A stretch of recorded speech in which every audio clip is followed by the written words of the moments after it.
In 1945, Britain won the war. Germany was rubble, Japan was ashes. 70 years later, the average German worker produces in 4 days what a British worker produces in 5. The average Japanese salary is higher than Britain's, and a country that once ruled a quarter of the earth now can't build a railway on time or keep its hospitals functioning. How did the winners end up losing? How did the country that invented the Industrial Revolution forget how to build things? How did it find $350 billion in oil under the North Sea and have nothing to show for it, while Norway has $1.9 trillion? Why is British electricity twice the price of French electricity when Britain pioneered nuclear power? And here's a number that should disturb you. 22% of Britons still say they want the empire back. The answer isn't Brexit. It isn't the latest Prime Minister. It isn't some recent accident. It's a 70-year curse. I call it the post-empire curse. And once you understand it, you'll see why Britain can't recover, because it refuses to accept what it's become. To understand the curse, you first have to understand the height of the fall, because this wasn't just an empire. This was something the world had never seen before and hasn't seen since. At its peak between 1870 and 1914, Britain controlled the operating system of global capitalism, 9% of world GDP. Only China, in all of recorded history, has ever been higher. 32% of global manufacturing. 1/3 of everything made on Earth came from Britain. 62% of all currency reserves held in sterling. The pound wasn't just a currency, it was the dollar before the dollar existed. Half of all capital investment in the world raised through the City of London. And here's the one that hits home. Half of all ships on Earth were built in the northeast of England. Half of all ships on the planet. When the sun set on the British Empire, it didn't just lose territory, it didn't just lose colonies, it lost customers, it lost captive markets, it lost the entire economic logic that made the country rich. Britain wasn't just a country with an empire, Britain was an empire with a country attached. The whole economic model depended on extraction, on captive markets, on a world that had no choice but to buy British. And when that world disappeared, Britain never built a replacement. Doctors call it phantom limb syndrome. Amputees feel pain in arms and legs they no longer have. The nerves keep firing. The brain keeps expecting a limb that isn't there. Britain has spent 70 years feeling the phantom limb of empire, still reaching for global influence with an arm that was amputated in 1945. But here's the thing about phantom limbs. The pain is real, but the limb is not. And Britain's phantom empire has caused very real damage. It started with a single week in 1956 that shattered the illusion forever. November 1956. Egyptian President Gamal Abdel Nasser has just nationalized the Suez Canal. Britain is furious. This canal, this 120-mile stretch of water, carries 2/3 of Europe's oil. And now some upstart Egyptian nationalist thinks he can just take it. So Britain does what empires do. It launches a military operation. In secret, with France and Israel, they invade. And here's the thing most people don't realize about Suez. Britain won every battle, every engagement. Militarily, it was a complete success. So why do we remember Suez as a humiliation? Because Britain ran out of money. In a single week, Britain lost $102 million in reserves. The Bank of England burned through £200 million in a single day trying to defend the pound. And then America picked up the phone. The United States, Britain's supposed special ally, threatened to dump its sterling bond holdings. That would have collapsed the currency overnight. Then they blocked Britain's emergency loan request from the IMF. Here's what the US State Department wrote in an internal memo that week. The spectacle of seeing their military success turned into defeat by diplomatic action of the superpowers will further encourage the British to consider themselves a second-rate power with a reduced role to play in the free world. Second-rate power, that's not a newspaper headline, that's the American government's private assessment of Britain in 1956. At midnight on November 6, 1956, Britain agreed to a ceasefire. not because it was losing the war, because it was losing the ability to afford it. This was the moment Britain discovered a devastating truth. It could no longer act as a great power without American permission. And what did Britain learn from this humiliation? Absolutely nothing. Watch what happens next. November 18th, 1967, 11 years after Suez, the pound is in crisis again. The Bank of England has been burning through reserves for months. On this day alone, they torch £200 million trying to defend the currency. It doesn't work. Chancellor James Callaghan announces a 14.3% devaluation. The pound drops from $2.80 to $2.40. And then Prime Minister Harold Wilson goes on television and says something that will define British political dishonesty for generations. From now on, the pound abroad is worth 14% or so less in terms of other currencies. That doesn't mean, of course, that the pound here in Britain, in your pocket or purse, or in your bank, has been devalued.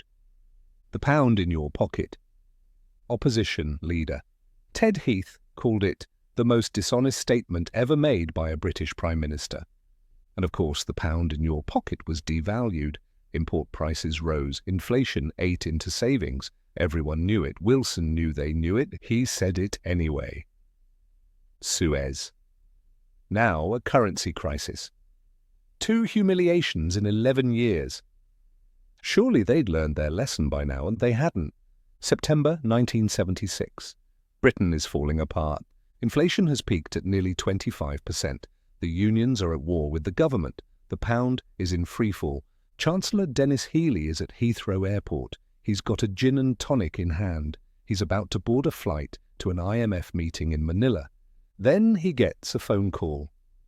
The pound is collapsing. Again. He turns around at the departure gate and rushes back to the Treasury. The next day, Britain applies for a $3.9 billion loan from the International Monetary Fund. That was the largest IMF bailout in history. In today's money, it's equivalent to $21.6 billion. Sterling crashes from $2.30 to $1.67. That's worse than the 1949 devaluation, worse than 1967. And here's a detail that tells you everything about the humiliation. The IMF officials who flew into London, they checked into Brown's Hotel under fake names, like they were ashamed to be seen helping a former superpower. The Economist's headline, "The British Government is Bust." The Wall Street Journal. Goodbye, Great Britain. Prime Minister James Callaghan stood up at the Labour Party conference and said something no British leader had ever admitted. We used to think that you could spend your way out of a recession and increase employment by cutting taxes and boosting government spending. I tell you in all candour, that option no longer exists. That option no longer exists. Suez, the devaluation, the IMF bailout, 3 humiliations in 20 years. Any rational country would have accepted its new place in the world by now, but Britain isn't rational about this. And then something happened that should have changed everything, a miracle under the North Sea. And somehow, Britain made it worse. In the late 1960s, they found oil, hundreds of billions of barrels of it sitting under the North Sea. Black gold, a once-in-a-century gift for a declining industrial economy. For context, this is the equivalent of winning the lottery. Twice, while already owning a mansion. Britain shares that North Sea with Norway. Similar geology, similar oil deposits, almost identical reserves. So here's a question that should keep every British taxpayer awake at night. How did 2 countries find the same oil and end up with completely opposite outcomes? Oil produced since 1971. Britain, 42.8 billion barrels. Norway, 40 billion barrels, almost identical. Government revenue generated. Britain, $470 billion. Norway, $1.197 trillion. Same oil. Norway made 2.5 times more money. Revenue per barrel. Britain, $11. Norway, nearly 30. Sovereign wealth fund today. Norway, $1.9 trillion. That's roughly $350,000 for every single Norwegian citizen. Britain, zero, nothing, not a penny saved. Norway created a national oil company, Statoil. They established a sovereign wealth fund in 1990. They applied a 78% tax on oil company profits. And here's the crucial part. They invested all the revenues abroad. Not a penny went into the Norwegian economy. No tax cuts, no spending splurges, just cold, patient, Germanic saving. That fund now owns stakes in over 9,000 companies worldwide, including British banks and Sheffield's Meadowhall shopping centre. Norway's sovereign wealth fund is so large it literally owns pieces of Britain. They bought our shopping centres with money from oil we both had. The only difference is they saved theirs. We burned ours. Britain privatised BP and Britoil. It used the revenues to fund tax cuts and current spending, not investment, not infrastructure, current spending. It established no fund whatsoever. And here's the darkest part. In 1980, a Cabinet Office memo warned that privatisation would provide short-term gain and I'm quoting here, very high long-term loss. They knew. They did it anyway. Tax researcher Richard Murphy put it bluntly. She quite literally burned our future to fund her neoliberal dream. She could have modernised manufacturing. She could have rebuilt infrastructure. She could have created a sovereign wealth fund, as Norway did. If Britain had invested its North Sea revenues like Norway, the fund would be worth over £500 billion today. Some estimates put it as high as £850 billion. That's roughly £13,000 for every person in the country, or enough to pay off a third of the national debt. Instead, you got nothing. So where did the money go? Into tax cuts that funded a consumption boom, into a housing bubble that's still inflating, into the City of London, which brings us to the next chapter of the curse. The moment Britain decided to stop making things and start gambling instead. The post-empire curse doesn't just explain what happened, it explains why recovery is nearly impossible, because Britain didn't just decline, it hollowed itself out from the inside. 3 structural failures, 3 pillars holding up a rotting economy. Let's take them one by one. Britain didn't just deindustrialize, every developed country did that. Britain did it further and faster than anyone else. In 1966, nearly 9 million people worked in British manufacturing. That was 30% of all employment. Today, 2.7 million, about 8%. That's not a decline, that's a collapse. Between 1964 and 1989, UK manufacturing employment fell by 33%. That's 2.5 million jobs gone. France and Germany over the same period, they lost 10 to 13%. Same global trends, wildly different outcomes. The human cost was concentrated. Specific industries, specific places. Coal employed 1 million workers in the 1920s. Today, effectively, zero. British Steel had 268,500 workers in the 1960s. By 2016, about 15,000. Shipbuilding, remember, half of all the world's ships built in Britain, near extinction. The early 1980s were particularly brutal. Sterling appreciated by 40%. Interest rates stayed punishing. Entire industries evaporated in months, not years. But something was supposed to replace all this. Something cleaner, more profitable, more suited to a modern economy. October 27, 1986, the Big Bang. Britain deregulated the City of London, abolished fixed commissions on trades, ended the separation between brokers and dealers, opened the stock exchange to foreign ownership.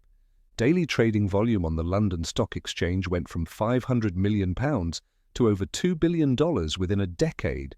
London became one of the world's great financial centres. Mission accomplished. Except there's a problem. Economist Nicholas Acheson calls it the finance curse. The City of London is the single biggest drain on our resources, sucking talent out of every sphere, siphoning wealth and hoovering up government time. Here's how it works. Over 54% of all UK bank lending is tied up in mortgages, houses, property speculation, loans to actual businesses making actual things, under 17%. British banks don't fund British industry, they fund British house prices. Even Nigel Lawson, the Chancellor who implemented the Big Bang, later admitted, "We walked into the new banking world without really understanding the risks involved." They gave it a name, Wimbledonisation. Britain hosts the tournament, but foreigners win all the trophies. The City of London is booming, but it's owned by Americans, Germans, Japanese, Emiratis. The profits flow out, the risk stays in. The pivot to finance was Britain's attempt to find a new imperial role. Being the world's banker, since it could no longer be the world's factory, it was a shortcut to global relevance. And it created the most unbalanced economy in the developed world. But even a casino needs workers. And British workers have a problem. They're falling behind everyone else.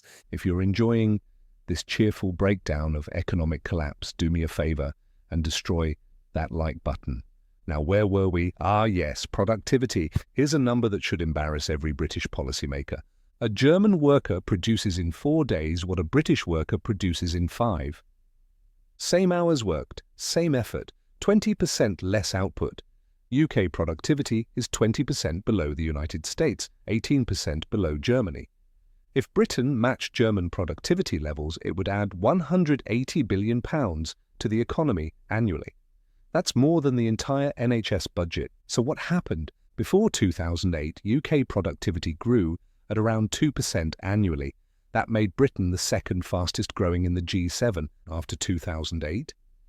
It collapsed to 0.6%, second slowest in the G7. In the 35 years before 2008, productivity doubled. In the 15-plus years since, it's risen only 5%. British productivity is now 24% lower than if pre-2008 trends had continued. Now you might be thinking, productivity stats, dry stuff. But stay with me, because this is where the math gets brutal. The United Kingdom has recorded the lowest investment rate in the G7 in 23 of the past 31 years. 23 of 31 years. That's not a policy failure, that's a national characteristic. UK ranks 28th out of 31 OECD countries for business investment. Public investment dropped from 4.5% of GDP between 1949 and 1978 to just 1.5% between 1979 and 2019. The IPPR calculated that if the UK had just stayed at the G7 median, not the best, just average, businesses would have invested an additional £354 billion between 2006 and 2021. That's money that went somewhere else. That built someone else's factories, someone else's infrastructure, someone else's future. It's a doom loop. Low investment leads to low productivity. Low productivity leads to low wages.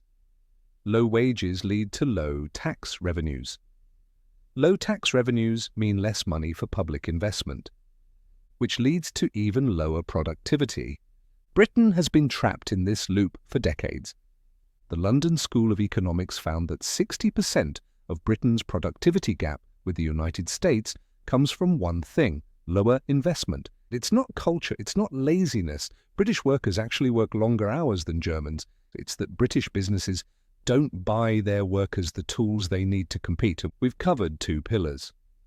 Deindustrialisation. The productivity desert. One more to go, and this one explains why no Prime Minister has been able to fix it. Because the problem isn't just how much money there is, it's where it goes. Here's something that should shock you. The United Kingdom is now the most regionally unequal developed economy on Earth. Not one of the most unequal, the most unequal. Worse than any other industrialised nation. London's GDP per capita, £57,338. UK average, £33,593. That's a 70% gap between the capital and the rest of the country. Income per person in Kensington and Chelsea, £52,000. Income per person in Nottingham, £11,700. That's a 4.5 times gap within the same country, a 90-minute train ride apart. This is worse than the divide between East and West Germany, that's an 80% ratio. Worse than North and South Italy, that's 78%. The rest of the UK operates at just 71% of London's productivity. Oh, and by the way, here's a stat that captures the absurdity perfectly. The UK has the richest region in Northern Europe, London, and 9 of the 10 poorest regions in Northern Europe. Also, the UK, same country, London runs a net fiscal surplus of £44 billion. It pays more in taxes than it receives in services. Every other region in the UK, net deficit, they receive more than they contribute. Middle-income Britons are 20% poorer than their German counterparts. Low-income Britons are 27% poorer than their equivalents in France or Germany. That's £4,300 a year less in their pockets.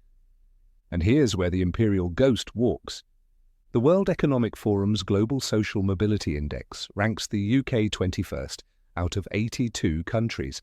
For income mobility specifically, your chances of earning more than your parents, only the United States and Switzerland score lower among developed nations. The top 10% of British households hold 43% of all wealth. The poorest 50% own just 9%. By 2023, the richest 50 families held more wealth than half of the entire UK population. That's 50 families versus 34 million people, and nothing captures this better than housing. UK house prices have risen 400% since 1995. Germany, 50%. House price to income ratio in England, 7.7 times median earnings. In the 1970s and 80s, it was 3 to 4 times. In 1997, 57% of London homes were affordable, defined as under 5 times earnings. By 2024, just 3%. Here's a number that haunts me. In 1999, the entire country of England built 50 new council houses. At 50, that's not a typo, 50 homes. For a country of 50 million people, the right to buy policy let council tenants purchase their homes at a discount. Popular? Absolutely. But the stock was never replaced. Generation rent was born, and a housing ladder became a housing cliff. The class system is the ghost of the imperial social hierarchy. The obsession with property over production is rent-seeking behavior learned from a colonial past. When you've spent centuries extracting wealth from others, building things yourself starts to feel beneath you. The empire is gone, but the mindset remains, and that mindset keeps expressing itself in crisis after crisis, decade after decade. Let me show you. Quick question for the comments. When did you first realize something was structurally wrong with the British economy? Was it the 2008 crash, Brexit, your energy bills? Let me know below. Now, if the post-empire curse were just history, you could dismiss it. Ancient wounds, old news, but the curse keeps collecting its price. The same pattern. Different decades. Watch. Britain joins the European exchange rate mechanism, commits to keeping the pound in a narrow band against the Deutschmark. September 16th. Speculators attack. The government raises interest rates to 15% in a single day. Doesn't work. George Soros breaks the Bank of England. Britain crashes out of the ERM, cost £3.3 billion in 24 hours. The pattern should be familiar by now. Britain tries to act like a major currency power. The markets disagree. Britain loses and the global financial crisis hits. But Britain is uniquely exposed. Remember that oversized financial sector, that casino economy? October to 2008. The government announces a £500 billion bailout package. Royal Bank of Scotland alone receives £45.8 billion. At that moment, RBS was the largest bank in the world, and it was insolvent. Chancellor Alastair Darling later recalled, "The RBS chairman phoned me to say his bank was going bust that afternoon, and what was I going to do about it?" What was he going to do about it? Then came the response. Rather than invest to recover, as the United States did, Britain chose austerity. The result? The slowest economic recovery in modern British history. Real wages displayed no growth in the 2000s. That's the longest pay squeeze since the Napoleonic Wars. 200 years, and that's not even the worst of it. Food bank usage, 60,000 parcels in 2010 to 11. By 2024 to 25, 2.89 million. That's a 48-fold increase. NHS waiting list, 3.3 million in 2014. Over 7.4 million by 2024. Patients waiting more than 12 hours for emergency care, about 2,400 in 2019. Over 50,000 by 2025. 21 times higher. And then came Brexit. Now let me be clear about something. Brexit wasn't the cause of Britain's decline, it was the symptom, the ultimate expression of the post-empire curse.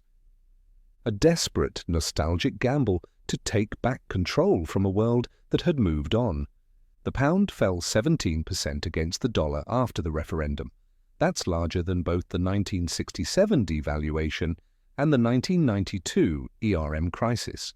By 2025, UK GDP per capita is 6 to 8% lower than it would have been without Brexit. Investment, 12 to 18% lower. UK goods exports to the EU, 18% below 2019 levels in real terms.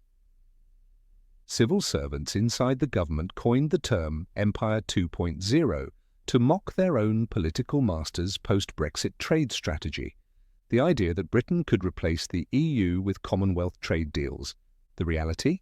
45% of UK exports went to the EU. Less than 10% went to the entire Commonwealth. Two-thirds of the British public now think Brexit damaged the economy. Even among Leave voters, only 1 in 5 think the impact has been positive. And finally, the grand finale. September 2022. New Prime Minister Liz Truss announces £45 billion in unfunded tax cuts. Markets panic, gilt yields spike. Pension funds, holding trillions in retirement savings, nearly collapse. The Bank of England is forced into emergency intervention. 49 days later, Truss resigns. The shortest-serving Prime Minister in British history. Sterling crashes to near parity with the dollar. This wasn't just incompetence. This was the post-empire curse reaching its logical conclusion. A political class so convinced of British exceptionalism that it genuinely believed the rules of economics didn't apply. The markets disagreed. They always do. So let's put it all together. The loss of empire created a psychological void that Britain has never filled.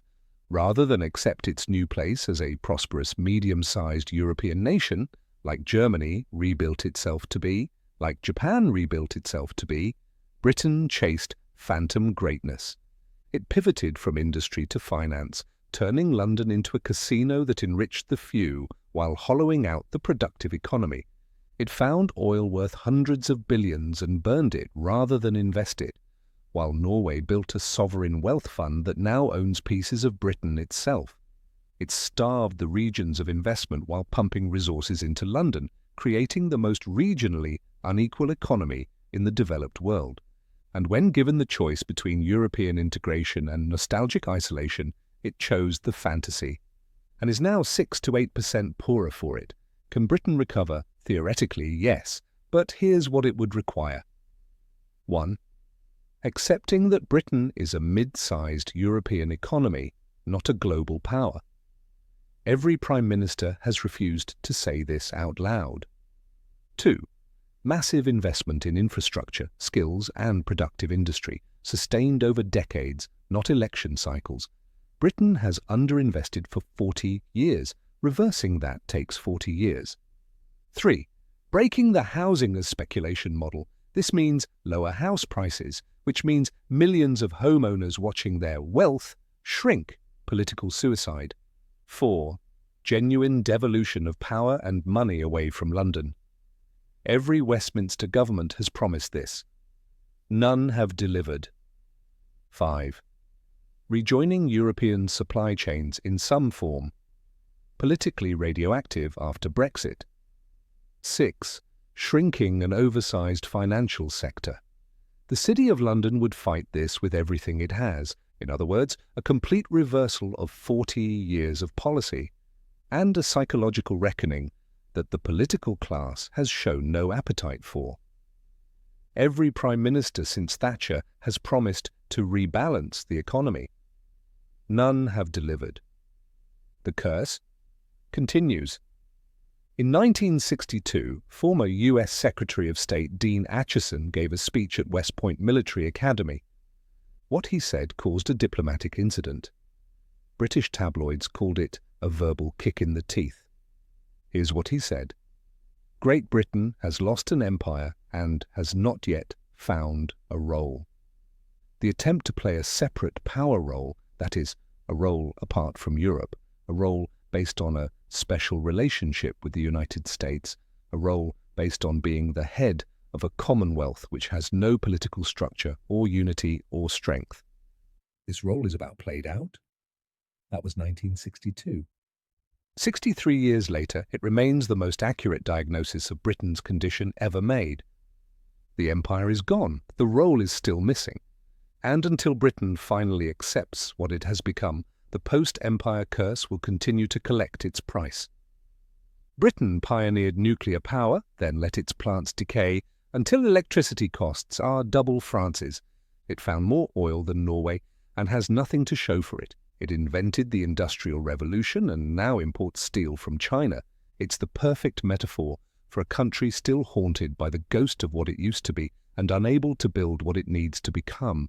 So the next time someone tells you Britain is about to turn things around, remember they've been saying that for 70 years. The curse doesn't lift until you admit it's real. If this video changed how you see Britain's economy, drop a comment below. I want to know, when did you first realize something was structurally broken? Was it the 2008 crash, Brexit, the cost of living crisis, or something else entirely? And if you want more deep dives like this, subscribe and hit the notification bell. We don't do surface-level takes here. I'll see you in the next one.